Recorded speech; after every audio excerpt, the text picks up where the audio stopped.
Let's come to Mr. Kanopoulos. Hello. Hello, thanks for having me. Okay, let's start. Population growth requires a dramatic rise in food production and an effective management of resources. As we currently witness a sharp spike in energy prices, we can see now, what are the benefits and limitations of installing agrivoltaics? You're very right. In fact, the UN projects the population to increase to 9.7 billion by 2050. In order to feed this many people, we have to increase food production by 70 to 100% compared to today's levels. And this is clearly unsustainable because agriculture consumes 70% of water and 14% of energy globally.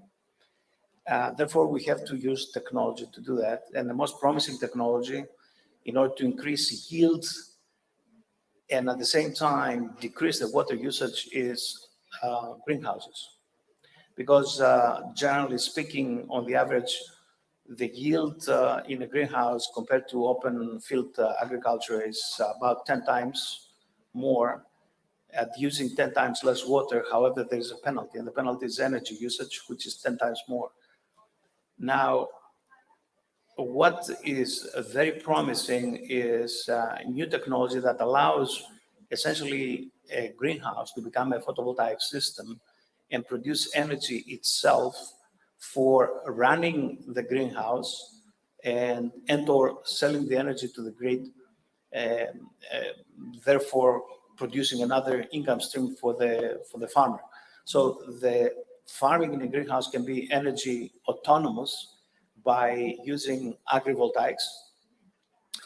That's one part. The other part of the agrivoltaics is in open field agriculture, where you use protective structures to protect the plants against weather conditions such as frost, hail, snow, torrent rain, winds, and stuff like that, and at the same time produce energy. In order for agrivoltaics to be really effective, is to find transparent or semi-transparent solar panels that do not affect the yield of the crops and at the same time produce enough energy in order to sustain the energy needs of the cultivation. Thank you. So another question is that many farmers in Greece are rooting out their crops and turning fields into photovoltaic parks, adding to the pressure of land availability. Can agrivoltaics be the answer to this trend? And what kind of incentives would you suggest to promote their widespread use? First of all, turning fertile land into a photovoltaic park is illegal in Greece. So the land has to be low productivity land. But if we take the example of Holland, for example, starting in 2023, unless there is dual use of land, the use of land for strictly solar plants will be prohibited. I think a similar trend will happen here, and agrivoltaics can compensate for that.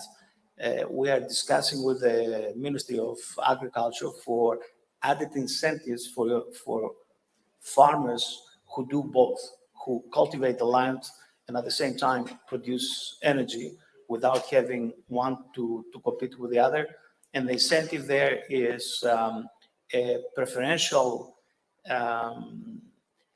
treatment when it comes to grid connection, so that the energy can go to the grid, and also an added premium in the feed-in tariff, because the agrivoltaic solar panels are transparent, and therefore the installed power per panel is less than a conventional panel.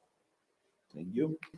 Mr. Kanopoulos, Brite Solar, along with a handful of other European companies, has been chosen among thousands of other innovative applications to receive significant funding from the EU Innovation Council as part of the Green Deal. Can you give us more specific details of on the technology you have developed, and what sets it aside from the competition? Yeah, that's true. In fact, Brite Solar is the only Greek company that received funding from the Green Deal, and is the only Greek company ever to receive equity funding from the EIC fund. Our technology is nanomaterials technology that absorbs light in the UV spectrum, which is useless for both plants and solar cells, and downshifts the light into the area of 600 to 650 nanometer of the visible spectrum, the red color, where the plants photosynthesize. So we have the ability to build transparent solar panels that are for a given power rating are the most transparent panels in the market, or for a given level of transparency have the highest installed power in the market. And these panels are specific to agrivoltaics, to applications in agriculture. And part of the equity investment of the AIC will be used in order to build a manufacturing line in Patras for this kind of technology with an output of about 1.2 million square meters per year of solar panels. Thank you. Another interesting question. You have chosen to set up a startup company in Thessaloniki here. Right. What are the main challenges you have faced in this endeavor? And how can we build up an agricultural innovation ecosystem in this region? Okay. First of all, the choice of Thessaloniki and the problems a startup faces is the problems are related to the country, okay? And during the years of the financial crisis, of course, the country risk was the main obstacle because there wouldn't be any direct foreign investment or any kind of investment into a startup company. Since the last, I would say, about 3 years, this climate changed. The lower of the taxes and the available investment capital makes it much more attractive. We are part of the Thesin Tech initiative.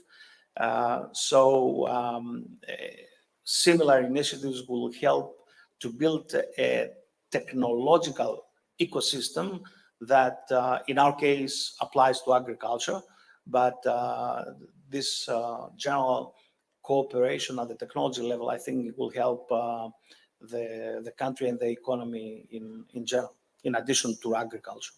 Thank you. Thank you.